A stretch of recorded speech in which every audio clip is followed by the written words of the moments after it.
So हामीसँग circular paper cutter छ। यसलाई चाहिँ अब हामी खोलेर हेर्छौँ यहाँभित्र के सामानहरू छ राखिएको छ। यहाँ हामीसँग किटहरू छ अनि केही नोटहरू दिएको छ, यो नोट पढ्नु होला। त्यसपछि हामीसँग चाहिँ यो आर्म र ब्लेड होल्डर राखिएको छ र यसलाई चाहिँ रोटेट गर्न मिल्नको लागि यहाँ चाहिँ नब राखेको छ। यो नबलाई लुज गर्दाखेरि र टाइट गर्दाखेरि यसलाई चाहिँ सार्नु मिल्छ। सो यो 15 सेन्टिमिटर अराउन्डको लेन्थको हामीसँग आर्म छ। भनेको तपाईको लगभग 30 सेन्टिमिटरको डायमिटर भएको सर्कल बनाउन मिल्ने भयो यो आर्मबाट। त्यसपछि हामीसँग छ यो आर्म होल्डर विथ यो सक्सन छ। यो भनेको तपाईको सर्कल बनाउँदाखेरि चाहिँ तपाईको सर्कल नबिग्रियोस् भन्नको लागि यहाँ सक्सन राखिएको छ। अब यो इजी सजाउनको लागि तपाईले होल्डरमा राख्नु।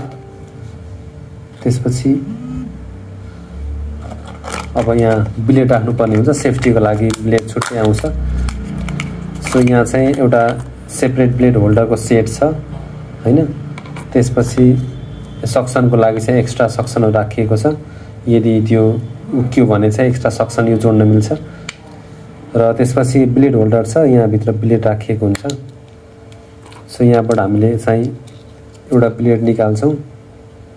हामीसँग यहाँ टोटल 5 वटा ब्लेड हुन्छ एक्स्ट्रा।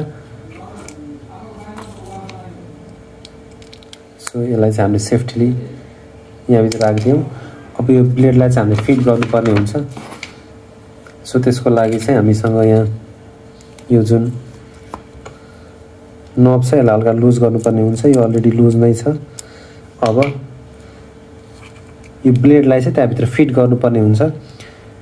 अब यो जस्तो सेपमा छ त्यही सेपमा चाहिँ फिट गर्ने भन्दा पनि ठ्याक्क यो ब्लेडलाई चाहिँ तल पार्ने र सेम डिरेक्सनमा होइन, यसलाई चाहिँ अपोजिट डिरेक्सनमा यसरी ठ्याक्क उल्टो डिरेक्सनमा चाहिँ यसलाई यहाँभित्र इन्सर्ट गरिदिने। यो यहाँभित्र इन्सर्ट भयो ठ्याक्क अन्तिम पोइन्टसम्म, त्यहाँभन्दा माथि नजाओस् तल नजाओस्, आफै ठ्याक्क त्यहाँ अड्किन्छ। त्यसपछि अब यो ब्लेडलाई हल्का प्रेस गरेर बिस्तारै प्रेस गरेर यसलाई चाहिँ हामीले कस्छौँ। ल यो ठिक्क टाइट गरिसकेपछि चाहिँ तपाईको ब्लेड चाहिँ टाइट भएको छ यहाँ। ल अब चाहिँ हामीले यो आर्मलाई चाहिँ यो होल्डरमा राखेर अब हामीले एउटा सर्कल क्रिएट गर्छौँ। अलरेडी हामीसँग सर्कल छ। यो सर्कलबाट फेरि अर्को हामीले कन्सेन्ट्रिक सर्कल निकाल्छौँ, बिचबाट अर्को सर्कल निकाल्छौँ। सो अब तपाईले जतिको मनमा लाग्यो त्यतिको तपाईले चाहिँ सर्कल बनाउन सक्नुभयो। तपाईको ब्लेड यहाँ छ। सो तपाईको यो अब 5 सेन्टिमिटर रेडियसको सर्कल बन्छ। यहाँ गयो भने चाहिँ तपाईको 3 सेन्टिमिटरको बन्छ।